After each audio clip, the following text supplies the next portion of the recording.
जब तमाम देशों की सरकारें अपने स्टूडेंट्स को एयरलिफ्ट करा रही थी यूक्रेन से, उस समय पर भारतीय सरकार एक बहुत ढीली सी एडवाइजरी जारी कर रही थी कि अगर जिसका ज़रूरी नहीं है वो वापस आ जाए। ये घटियापन है भाजपा सरकार जो दिखा रही है।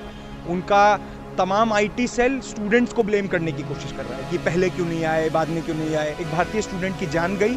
16,000 से ज़्यादा इंडियन सिटीजन्स अभी भी यूक्रेन में हैं जिनका जो कि अपने घर से नहीं कांटेक्ट कर पा रहे हैं, इंडियन एम्बेसीज से नहीं कांटेक्ट कर पा रहे हैं। इस सिचुएशन में हम भारतीय सरकार की अकाउंटेबिलिटी मानते हैं कि अपने सिटीजन्स को, अपने देश के नागरिकों को वो उस क्राइसिस रिडन सिचुएशन से वापस लाने का काम करें, उनको वहाँ से एयरलिफ्ट। पहला कदम हुआ कि जंग के खिलाफ आवाज़ उठाए।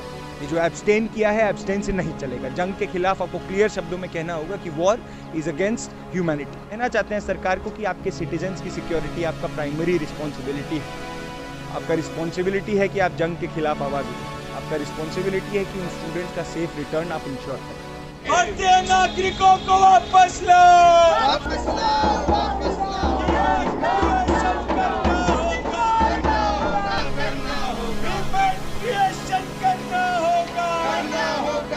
पहले तो आप अपना नाम बताइए और आज का प्रदर्शन किस लिए था? ये मेरा नाम अभिज्ञान है, मैं आईसा दिल्ली का अध्यक्ष हूँ। आज का प्रदर्शन, आज का प्रोटेस्ट था इस मांग के साथ कि यूक्रेन पे जो हमला छेड़ा जा रहा है रूस के द्वारा और यूएस नेटो के द्वारा, उसका तमाम दुनिया की जनता खंडन करती है और हम उस जनता के साथ हैं जो कि इस वॉर के ख़िलाफ़ है।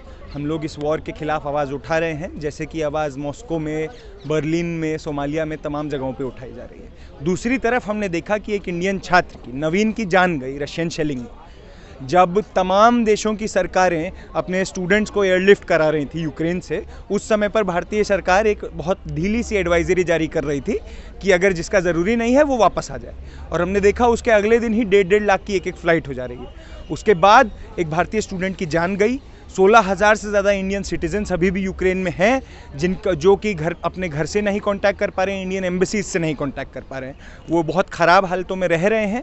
उनके पास ना नेट कनेक्शन प्रॉपर है, ना इलेक्ट्रिसिटी प्रॉपर है।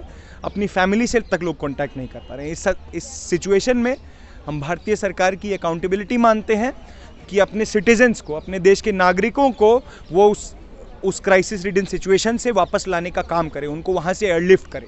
और ये काम भारतीय सरकार को करना होगा। ये काम वीएस जयशंकर को, नरेंद्र मोदी को प्रायोरिटाइज करके करना होगा। और हम मानते हैं उसके लिए पहला कदम होगा कि जंग के खिलाफ आवाज़ उठाए। ये जो एब्सटेन किया है, एब्सटेन से नहीं चलेगा। जंग के खिलाफ आपको क्लियर शब्दों में कहना होगा कि वॉर इज अगेंस्ट ह्यूमैनिटी।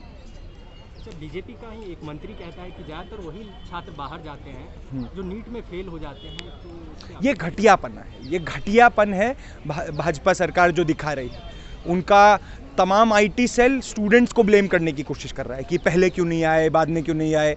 अब देख रहे हैं भारतीय सरकार की एडवाइजरी किस तरह की थी। वो कह रही थी जिसका ज़रूरी नहीं है वो आ जाए, और जो स्टूडेंट्स आने की कोशिश कर रहे थे उनकी फ़्लाइट का टिकट 1.5 लाख का हो रहा था। कैसे हर स्टूडेंट वापस आएगा?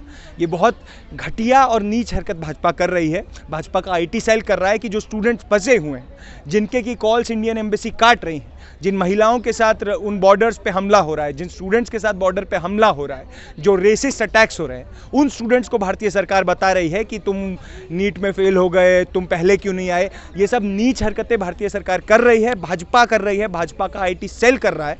और हम कहना चाहते हैं सरकार को कि आपके सिटीजन्स की सिक्योरिटी आपका प्राइमरी रिस्पॉन्सिबिलिटी है। आपका रिस्पॉन्सिबिलिटी है कि आप जंग के खिलाफ आवाज़ उठाएं। आपका रिस्पॉन्सिबिलिटी है कि उन स्टूडेंट्स का सेफ रिटर्न आप इंश्योर करें। अच्छा, हम मेन स्ट्रीम मीडिया में जब देखते हैं तो इस मसले को लेकर जो है भारत सरकार के पक्ष में कहीं ना कहीं दिखाया जाता है कि सब कुछ ठीक हो रहा है, सरकार जो है अपने स्टूडेंट को जो है धीरे धीरे वापस ला रही है। तो उसको लेके आपका क्या कहना है? नहीं, मेन स्ट्रीम मीडिया तो आप देखिएगा, परसों के दिन ये भी दिखा रहा था कि मोदी जी एक बार बोल देंगे तो पुतिन वॉर रोक देगा। मोदी जी तो डर के मारे एब्सटेन कर दिए। Indian ministry of external affairs तो एब्सटेन कर दी पुतिन और यूएस नेटो के डर के मारे कि उन्हें साइड ना लेनी पड़ जाए। और इस चक्कर में जो वॉर है, वॉर के अंदर तो 2 साइड्स हैं, मगर एक साइड है जो कह रही है कि वॉर नहीं होना चाहिए। वॉर से आम जनता की जानें जाती हैं, आम जनता का खून बहता है, आम जनता की रिसोर्सेज कटती हैं, उनका दाल, उनका रोटी महंगा होता है। उस जंग के खिलाफ आवाज़ उठाने में तो मोदी सरकार खुद डर रही है। ये कौन न्यूज़ चैनल है? हम उन न्यूज़ चैनल्स का कंडेम करते हैं, उनका खंडन करते हैं, उनसे कहते हैं कि आप अगर सही में न्यूज़ चैनल हैं तो आप जनता का पक्ष लीजिए। आप अपने हुक्मरानों का पक्ष लेना बंद करिए, जो आपको स्पॉन्सर करते हैं, जो आपको फंड करते हैं, जो बीजेपी को भी फंड करते हैं। उन हुक्मरानों का ऑर्डर लेना बंद करिए और इस बात पे सोचिए कि आपके देश के नागरिकों की जान जा रही है। ये मेन स्ट्रीम मीडिया जो साल के 365 दिन असल राष्ट्रवादी खुद को घोषित करता है, राष्ट्रवाद के टिकट बांटता है, सर्टिफिकेट बांटता है, वो देश के 16,000 छात्रों को कुर्बान करने को राजी हो गया है मोदी सरकार के इशारे पे। हम उस मीडिया का भी खंडन करते हैं। यूक्रेन की जनता लड़े चलो।